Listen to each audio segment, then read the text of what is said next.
অসমৰ সংখ্যালঘুসকলৰ ওপৰত যি নিৰ্মম অন্যায় আৰু অত্যাচাৰ চলি আছে এই সন্দৰ্ভত আগন্তুক দিনত সদৌ সংখ্যালঘু ছাত্ৰ ন্যায়ৰ কাৰ্যপন্থা থাকিব সেই কাৰ্যপন্থা সম্পৰ্কে আমি আলোচনা কৰিলোঁ আৰু শেহতীয়াভাৱে আমি যি জনতাৰ কাৰ্যসূচী ৰূপায়ণ কৰি আছোঁ এই জনতাৰ কাৰ্যসূচী আমাৰ বাহাল থাকিব। তাৰপিছত আমি যদি চৰকাৰে কোনো ধৰণৰ গুৰুত্ব আৰোপ নকৰে বা আমাৰ ওপৰত যদি এই অন্যায়বিলাক চলাই থাকে তেনেহ'লে দিছপুৰ চলো যাত্ৰা কাৰ্যসূচী লওঁ আৰু আইনী দিশত আমি ইতিমধ্যে সিদ্ধান্ত গ্ৰহণ কৰিছোঁ। আইনী দিশতো আমি যুঁজিবৰ কাৰণে মহামান্য উচ্চতম ন্যায়ালয়ত যুঁজিবৰ কাৰণে সিদ্ধান্ত গ্ৰহণ কৰিছোঁ।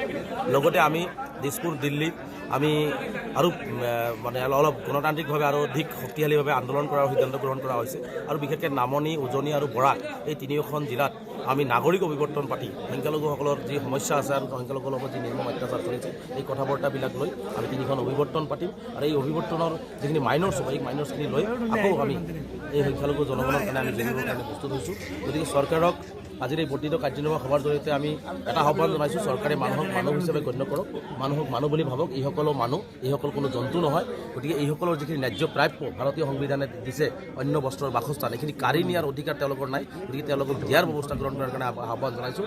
অন্যথাই আমচুৰ শক্তিশালী ভয়াৱহ গণতান্ত্ৰিক আন্দোলনৰ কাৰণে সাজু থাকিবৰ কাৰণে আমি অসম চৰকাৰক স্পষ্টভাৱে সকিয়াই দিছোঁ।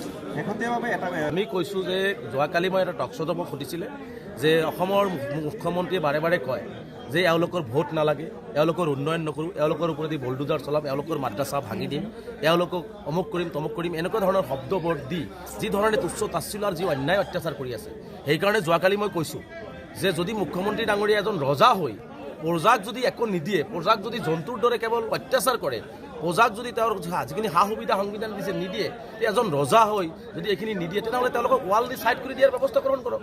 তেওঁলোকে তেনেকৈ থাকিব। আজি আমি হাড়ে হিমজীয় অসমীয়া, আজি অসমখনৰ কাৰণে কাম কৰিছোঁ, অসমখনৰ কাৰণে মৰিম, অসমখনতে জীয়াই থাকিম। তাৰ পিছতো যদি এজন মুখ্যমন্ত্ৰী হিচাপে একো নিদিম বুলি কয়, কেৱল বুলডোজাৰ নীতি দিব, কেৱল তেওঁলোকৰ মাদ্ৰাছা ভাঙি দিব, তেওঁলোকৰ খোৱা খাদ্য কাঢ়ি ল'ব, এই ধৰণৰতো আৰু মানে হিটলাৰী শাসনতন্ত্ৰটো আৰু ভাৰতবৰ্ষত নাই। গতিকে হিটলাৰী এই স্বৈৰতন্ত্ৰ আৰু ৰাজতন্ত্ৰ যি চলাই আছে এই চলোৱাৰ পৰিৱৰ্তে যদি মানুহখিনিক যদি বেয়াই পায় হয় গুলিয়াই মাৰি দিয়ক, নহ'লে ৱাল দি ছাইড কৰি দিয়ক।